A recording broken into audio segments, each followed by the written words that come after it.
bienvenido a esta agenda personal. Y esta semana vamos a conmemorar 30 años donde todo el mundo defendió la democracia.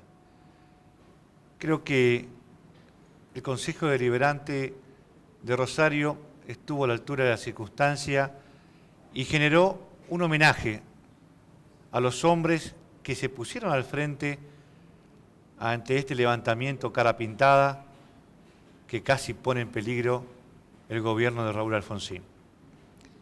Hoy voy a tener la posibilidad de charlar con uno de esos protagonistas, que es el ex gobernador de la provincia, José María Garnés. Tati para los amigos, ¿cómo te va? ¿Cómo estás, Carlos? ¿Bien? Bien, bueno, a ver, creo que fue acertado este homenaje que ha hecho el Consejo Deliberante para recordar algo tan preciado que hoy podemos decir que tenemos en la Argentina, que es la democracia. Creo que es muy importante para la ciudad de Rosario porque en aquel entonces toda la dirigencia de la ciudad de Rosario, no todo el pueblo, porque los carapintaras no eligieron un mal momento para hacer su asonada. Eligieron Semana Santa, que el mundo estaba de vacaciones y la gente estaba comprando empanadas, rosca de Pascua, yendo a las misas de la religión, y nos encontramos de golpe el día 15 de abril con este problema. Yo debuto en este problema porque el Changuy Cáceres me llama por teléfono a las 7 menos cuarto de la mañana y me cuenta el tema. Lo importante del hecho fue que por primera vez en la historia se rompió un mecanismo tradicional que venía de 1930, donde la oposición iba con el que daba el golpe.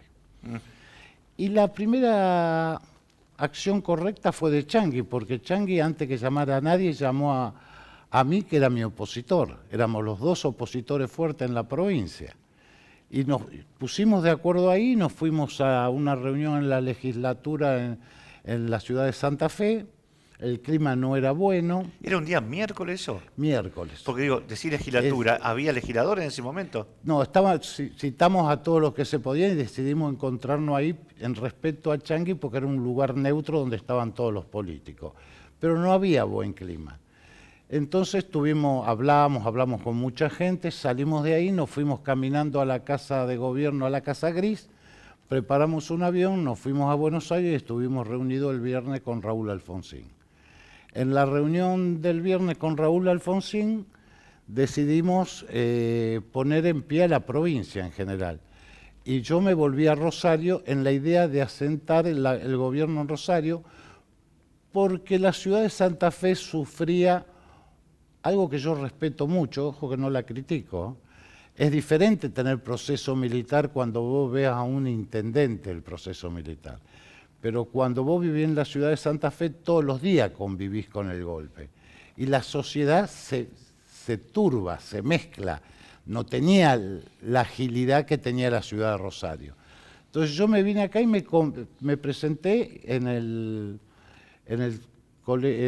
Consejo Deliberante y hicimos lo que se denomina un traslado de capital de la provincia. ¿Se hizo por decreto? No, por decreto no. La Constitución de la provincia dice que el gobierno está donde está el gobernador. O sea, formé despacho y al formar despacho... el asentamiento de la gobernación. De la gobernación, a tal punto que se firmaron 2 o 3 decretos de emergencia constitucional sin membrete del Poder Ejecutivo. O sea, fue un hecho trascendente y por primera vez en la historia argentina donde gobiernos opositores salen a apoyar a la institución presidencial, no a Alfonsín, a la institución. Nosotros queríamos terminar con la historia de los golpes, era una cosa insoportable. Y eso fue un momento de decisión brava, cuando le ordenamos marchar el miércoles a la tarde, miércoles a la noche a Lais, y Lais entra en confianza y se comunica permanentemente conmigo, nos iba informando de lo que iba pasando. Al llegar a Buenos Aires, Alay tenía una infiltración de servicios de inteligencia que venían de la época de Malvinas, del proceso. Ese Alay que nunca llegó es una operación de inteligencia. Entonces, eso es lo que a mí me aterroriza un poco, porque yo estaba esperando el golpe. Cuando Alfonsín va a verlo a Rico, Rico le declara, dice, esto no es contra el gobierno, sino en defensa de nuestros intereses. Y habíamos controlado bastante ya hasta ahí, pero era peligroso. Pero ¿cómo estaba el mapa? A ver, porque... a ver, la única provincia que se la jugó fue la provincia de Santa Fe. A ver, pero todos estos levantamientos venían también del interior, había Montecasero, se hablaba de un montón de lugares. No, eso fue todo después. Montecasero fue después. Después. Fue después. ¿Quién fue el primero que toma la decisión de hacer no, el este primero, llamado a atención, digamos que fue el primero fue el Nabo Barreiro, le decían, Nabo no Barreiro, sé, no sí, me sí, acuerdo el nombre me de acuerdo. él. El que lo citaron a juzgar y se encerró en el ejército de paracaidistas de La Calera, Córdoba. Ajá. Entonces, eso fue lo que generó la conmoción porque le dio estado militar al tema. Al darle estado militar, hubo dos propuestas. Una propuesta donde los gobernadores fuéramos y entráramos al regimiento y no permitir que el movimiento fuera a la ciudad de Buenos Aires, que es donde se declaraban los golpes de Estado, o sea, alejar federalmente la acción jurídico-política iniciada por Barreiro, que Angeló se opuso en aquel momento. Dije, déjenlo, yo lo voy a arreglar, y terminamos con Rico en la Escuela de Infantería de Campo de Mayo. Ahora, ¿qué grado digamos, de posibilidad de que se concretase ese golpe? ¿O se desinfló a tiempo? ¿Se pudo, digamos, actuar rápidamente? Yo creo que no encontró espacio. Bueno, las historias de lo que podría haber sido pueden ser muchas. Está bien, pero... para escribir 30 novelas. Lo que se vivió era totalmente diferente. Nosotros veníamos de una República Argentina que de 1930 veníamos en una seguidilla de golpes militares que no aceptaban la institución democrática y los términos que duraba la Constitución, que debería de durar un presidente, un gobernante, todas las personas. Al romperse ese, caíamos a la vieja historia. Yo había asumido Santa Fe con 39 años y hacía 43 años, me puedo equivocar, o 42, que nadie terminaba un gobierno. Entonces esto era una farsa democrática, no era una realidad institucional democrática. Por eso lo importante en aquel momento era la institución de la representación del pueblo. Y salimos a apoyar eso. Chanqui Cáceres mismo no era un hombre muy de Alfonsín, era más una piedra en el zapato de Alfonsín, lo molestaba bastante. Así todo fue el que salió a jugar conmigo en esas circunstancias. Ahora, todos los partidos políticos de ese entonces, que eran varios, que se sumaron a este llamado, digamos, esta convocatoria para defender la democracia, ¿o fue muy puntual el apoyo? Mira, yo te puedo contar cómo yo lo viví, porque esto no es el protagonismo de uno, es el protagonismo de una sociedad. Estos hechos lo hace una sociedad, no lo hace una persona. A uno le toca un rol determinado. Cuando yo llego, el consejo estaba cerrado y a mí me habilitan para reunirme en el bloque de concejales socialistas. Los primeros que se acercan son los socialistas y los radicales. Empezamos a estructurar en el comando democrático, para decirlo de una manera, porque la palabra comando no pega acá, que habíamos instalado en el Consejo Deliberante, empezamos a estructurar un mecanismo de protección. Las primeras horas, las radios tenían expectativa del golpe. Entonces teníamos una soledad. Entro por la red policial que era abierta, no sé si te acordás, era una cosa así, se apretaba. Sí. Comisaría 42, y eco aquí contestando, una antigüedad electrónica horrible. Y me insultaban los policías. Ya volvemos, prepárate, cabezón, te vamos a hacer... No me digas. No, estaba todo muy fresco, no es 30 años de democracia como llevamos hoy, o 33 años de democracia y van a ser... ¿Y qué rol jugó la Iglesia? ¿Qué rol jugó la Iglesia? No, muy bien, López conmigo jugó muy bien, yo hablé con él. Le pedí por favor, porque era Semana Santa y la Iglesia tenía mucha importancia, porque la gente iba a la Iglesia, y le pedí que las homilías de los curas para Semana Santa hablaran de la pacificación, ordenamiento y de la institucionalización de la Argentina, que era necesario. Y López lo mantuvo, lo hizo, él mismo dio una homilía en la catedral. Tampoco hay que pedir que todos jueguen como vos. Lo que pasa es que empezó a haber una efervescencia y se ordenó y se controló. Las radios estaban jugando a varios colores, y todos muy... Pero me hablaste de López, pero no me hablaste de Storni, que era el arzobispo de la Bueno, por ciudad. eso me vine a Rosario. Storni venía de una tradición de Fasolino, ustedes se acordarán, era el proceso, la sociedad santafesina había sufrido el proceso mucho más que Rosario. Entonces, bueno, tampoco hay que ponerse agresivo con eso, porque no está bien. Son sociedades que fueron cambiando su cultura. Hasta que Storni fue condenado, la sociedad santafesina lo seguía a Storni. Era muy religiosa y acompañaba a su obispo. Con el tiempo se empezaron a ver los abusos de poder. Y eso llevó muchos años de lucha después de terminar mi mandato, casi 9 años después. Storni es condenado en el gobierno de Obey. Tal cual. Ahora, a ver, imaginémonos esa etapa, porque vos estabas con Changui, que te llamó, pero la mayoría de tu gabinete, porque yo estuve haciendo un chequeo, por ejemplo, Reviglio, Didier estaban en San Luis, estaban de vacaciones, se veían unos días de vacaciones. Sí, y todo el mundo tuvimos que salir corriendo, volver. Es decir, estaba medio solitaria la gobernación. Pero no tenías tiempo para andar avisándole. El que me acompañó esos días fue Ceballos, que se vino con nosotros a Rosario enseguida. Creo que Oscar Feito vino conmigo a Rosario. Y se formó una cosa interpartidaria dentro del Consejo Deliberante. Esteve Boero apoyó, Caballero apoyó, Pastor, el radical, apoyó, todos los radicales apoyaron a lo que estábamos haciendo. Los demócratas también. Hubo un grupo social, de izquierda que tuvo una actitud provocativa y hablé con Esteve Boero y con Caballero, arréglenlo ustedes, se ocuparon los dos de arreglarlo. Inmediatamente se armó un grupo de dirigentes que es como si hubiésemos estado trabajando toda la vida. Entonces, en esos momentos, ¿qué hago? Mando a la policía a darle custodia a las radios. En vez de mandarle 2 policías, le mandé 40 a cada radio. A los 3 minutos estaban los dueños de la radio hablando conmigo en el Consejo Deliberante. Entonces ahí pedí que me habilitaran pasar comunicados democráticos para ganarle de mano el tema. Y eso lo hizo un periodista de Rosario, Bertone. Ajá. Bertone transmitía, se pasaba Santafesino de Veras. La música, comunicado número 1, están redactados todavía los comunicados. Hay una concejal... Pero ese comunicado número 1 me hace acordar a los militares. Sí, sí, pero del otro lado. O sea, teníamos que tomar una actitud positiva. La tarea mía se desenvolvió en 2 lados. En Buenos Aires por un lado y en Rosario por el otro. En Buenos Aires le hice todo con el Changui Cáceres. Estuvimos con Alfonsín varias veces, viajábamos y volvíamos, íbamos y volvíamos.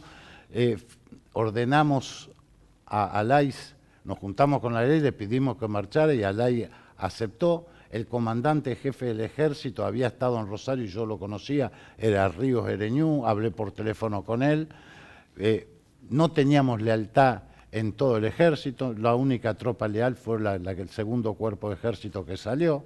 Además tenía obligación de salir Alais porque el sublevado, entre comillas, era Aldo Rico, que pertenecía al segundo cuerpo de ejército.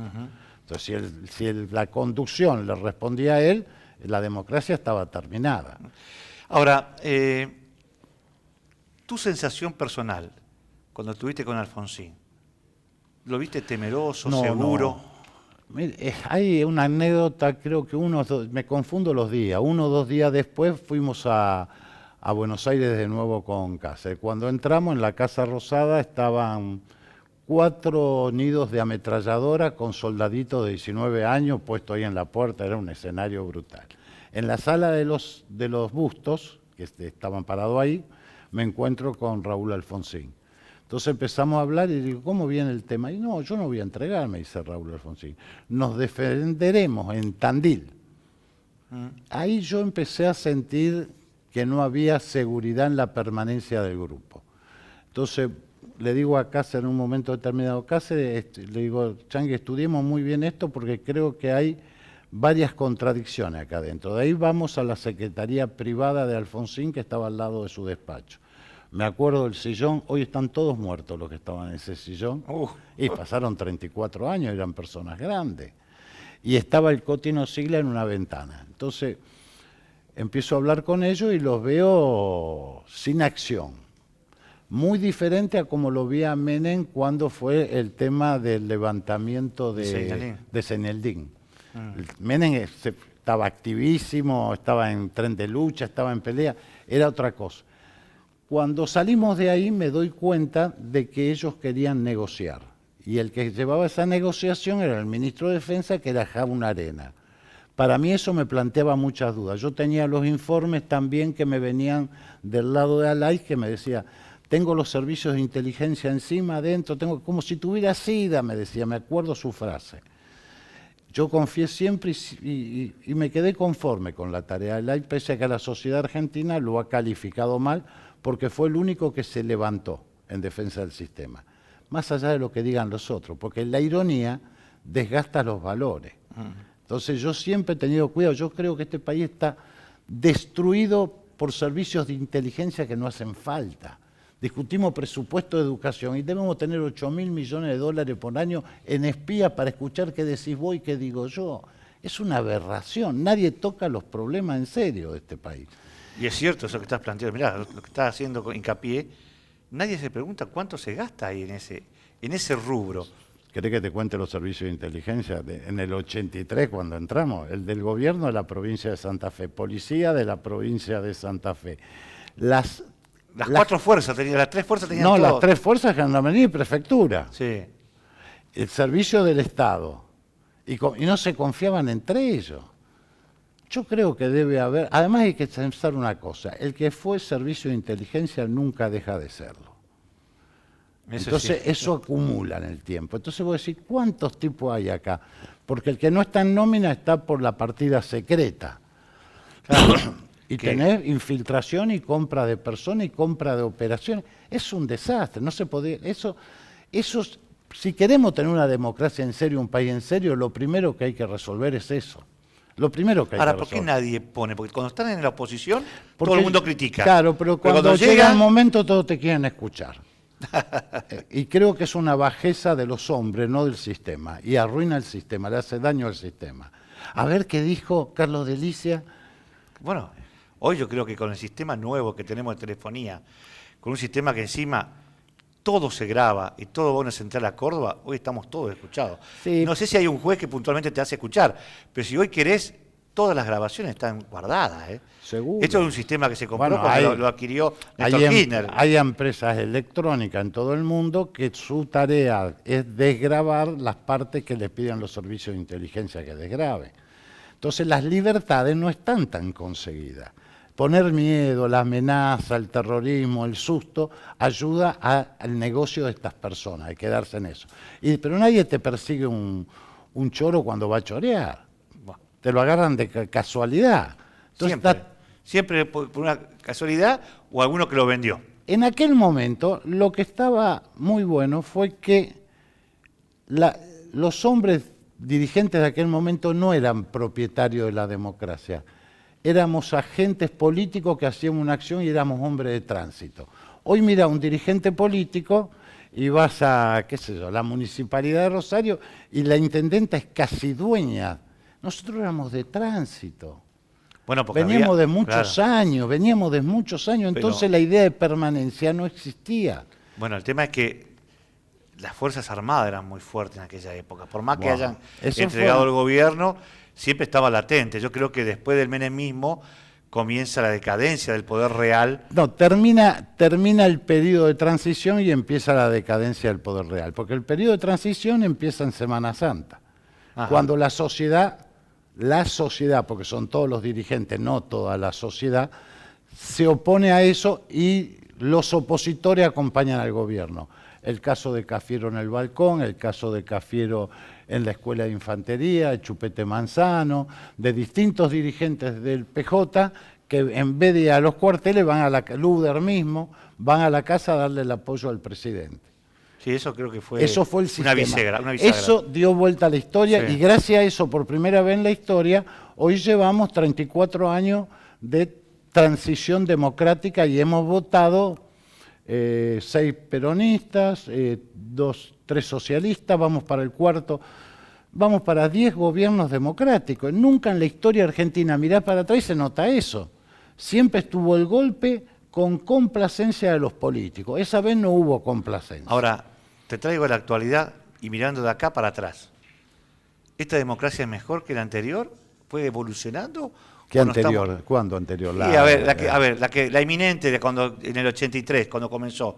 Esa democracia que todo el mundo esperaba volver a tener. Bueno, la democracia del 83 tenía un problema muy serio.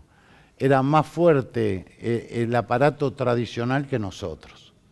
Entonces, a ver, el sistema político siempre lleva adentro un problema que los modelos económicos que no tienen resultados óptimos, y no encontramos una solución económica que nos deje conforme a todos salir del país, destruye el propio sistema. Entonces, nosotros tenemos hoy una degradación de una figura institucional, que el presidente, que empieza con Cristina, que se degrada la figura del presidente y ahora seguimos degradando y quedó como degradación. En la historia de mi vida, mi padre me enseñaba, contra el presidente nunca, contra todos los ministros sí. Porque la institución presidencial debe ser preservada, la institución del gobernador debe ser preservada. Nosotros vivimos en una sociedad donde todos son más vivos que el que ganó. Todos son más vivos que el presidente. Vos podés estar en contra o no, pero tenés que respetarla. O sea, pelearla con respeto. Está bien, no hubo golpes, militares, pero hubo, digamos, golpes institucionales, digamos, desde la política, por ejemplo, el caso de la Rúa, el caso del propio Rodríguez Sáquez, amigo tuyo. Sí, pero fíjate que ahora el periodismo lo está acomodando a Alfonsín en eso. Sí. Alfonsín nosotros los defendimos, a tal punto que el ministro de Trabajo de Alfonsín lo había colocado yo, que es Carlos Alderete, peronista. Estábamos llegando a acuerdos para avanzar. Alfonsín deja el gobierno cuando ya hay un presidente electo por elecciones. Está bien, yo no lo echa el peronismo, si te viene no lo nombré. Pero hay periodistas que están tratando de nombrar que a Alfonsín lo echamos los peronistas. Es mentira. Los paros de Ubaldini se terminaron cuando se va el ministro de Trabajo de Alfonsín, que se llamaba, y no me puedo acordar el nombre. El primero de Alfonsín, bueno, no me voy a acordar. Después subió otro que se llamaba Barrio Nuevo. Musi, ya me acordé, Musi. Y después sube Barrio Nuevo, y después sube Alderete. Hasta ese entonces hubo un encontronazo serio, pero que no era por la institución sindical, sino por algo que pretendía el radicalismo, que se llamaba democratización de las obras sociales. Era pelea de la caja, era la famosa pelea de las cajas. Siempre sí, la pelea de la caja hay que mirarla con cuidado, porque tampoco Perón quería darle las obras sociales a los gremios. El proceso militar de aquella época le da las obras sociales a los medios. Entonces, el PAMI no lo inventa el peronismo, lo inventa un gobierno militar. Entonces, la historia acá se está dando vuelta para poner a la gente en inseguridad de pensamiento. Y esa inseguridad de pensamiento abre la grieta para que puedan actuar mejor las minorías extremas. Las minorías extremas nunca son más de un 5% de un lado que un 5% de otro. Son ruidosas a veces. Son terribles, porque son poder económico. Son más ruidosas que las mayorías silenciosas. Por supuesto. Entonces, vos tenés la última huelga y quien ocupó la calle no fue el peronismo, fue la izquierda. Miralo a Pitrola, estaba exuberante ocupando. Y la izquierda cuando te ocupa la calle no te la abandona. Y agrede hasta que tiene un muerto. Y cuando tiene un muerto, es la agrupación Tati Bernet. Y, por Dios, llevamos 34 años de democracia y nos falta todavía instrucción cívica a los ciudadanos. Bueno. Entonces, y esta información nos corresponde a todos. En ese momento, eso se notaba, pero nosotros estábamos conscientes, por eso te digo, nosotros éramos de tránsito, todos los dirigentes. Entonces nos vimos obligados a actuar. ¿Qué hicimos? Vino el decano de la facultad, las facultades, se abrieron las facultades, los estudiantes ordenadamente de todos los partidos políticos llamaban por teléfono a todos lados, hubo gente que llamó a todos los intendentes, todos los pueblos vivaquearon los 3 días, hicieron actos en las plazas, se permanecieron, le dieron una presencia de vocación al sistema, de afirmación al sistema que no era agresivo, porque esperaban respuesta agresiva, y ese sistema se consolidó y permitió una democracia estable. Al día de hoy, con los que participaron en eso, tengo una perfecta relación.